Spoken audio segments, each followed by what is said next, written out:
Hello. In this video, we're discussing the market for virtual cards. These have been available to businesses for several years now, mainly for corporate travel purposes. More recently, the scope of these cards has been broadened to encompass a wide range of business functions.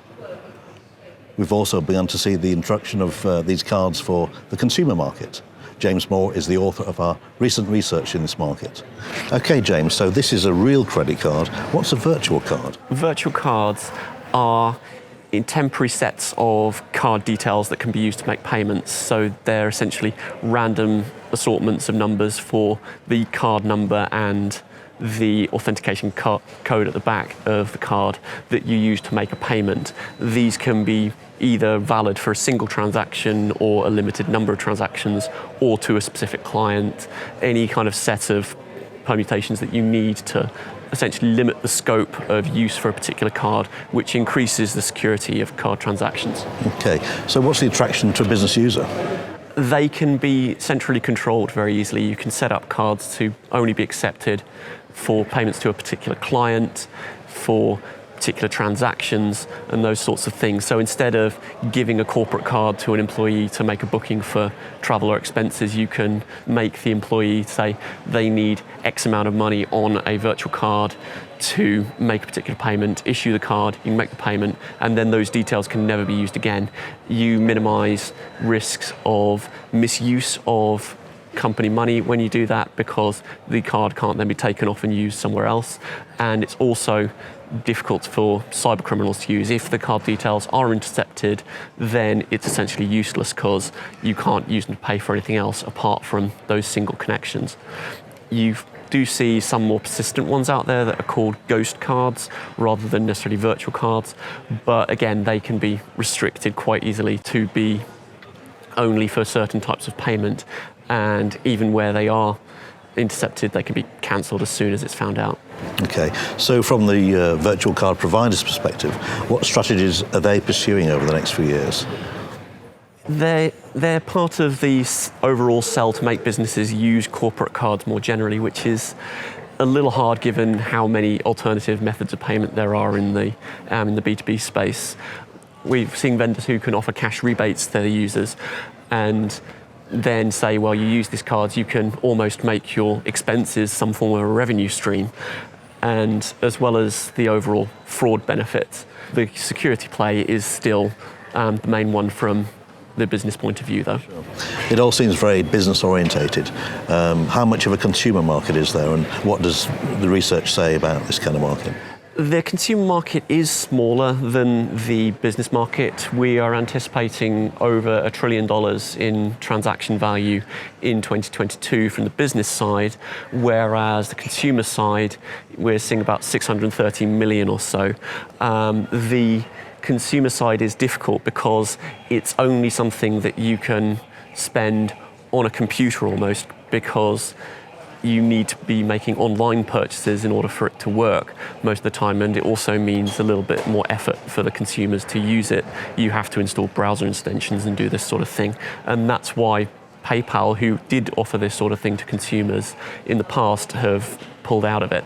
For developing markets, though, there is a potential opportunity for consumer cards, and they can be linked to mobile wallets and other things for mobile money provision. We're seeing this particularly in India and the Philippines, where we're expecting over 10% of mobile wallets in that space to be linked to a virtual card, because you can prepay them and attach them to a mobile money scheme for those sorts of provisions.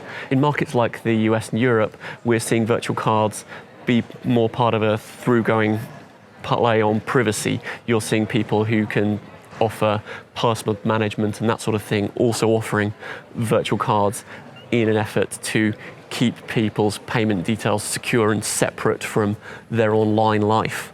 And that's where we're seeing the biggest take-up in those more affluent markets. That's an interesting point. So how does privacy work with these virtual cards? The anti-fraud measures, the KYC, know your customer legislation, how does that work? They're pretty much at loggerheads at the moment, because you can spoof your account details, and some platforms will let you spoof payee details like name and that sort of thing. So you're, in essence, almost at a contradiction there.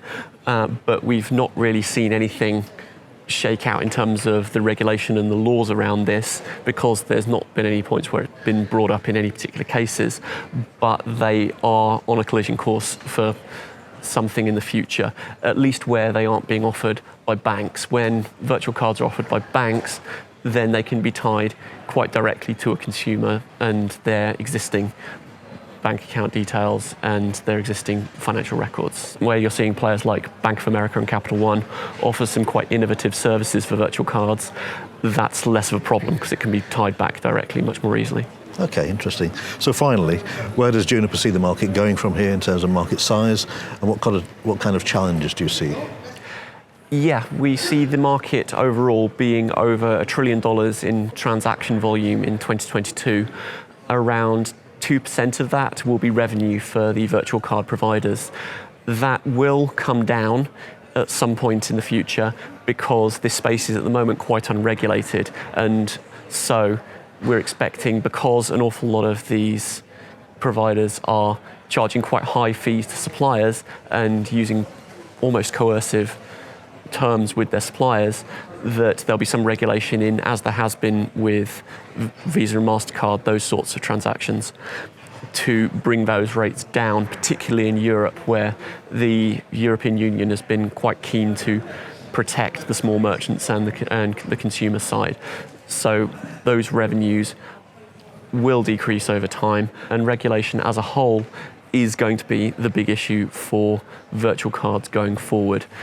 They, at the moment, have various exemptions because it's a relatively new space, but we're already seeing some action in terms of the US states regulating these markets by saying they can only be used in certain kinds of contracts, they can only offer certain types of terms. And that's going to be the challenge going forward, as well as getting suppliers on board. All of the noise that virtual card providers are making at the moment has been aimed at getting the users of the cards, the people who are actually paying with them, to use them, whereas there hasn't been as much focus on getting the suppliers on board with this kind of technology, and that's going to be the big challenge for the future of this market. Thank you, James. Thank you. If you'd like to learn more about our services in this area, then please get in touch. Thank you.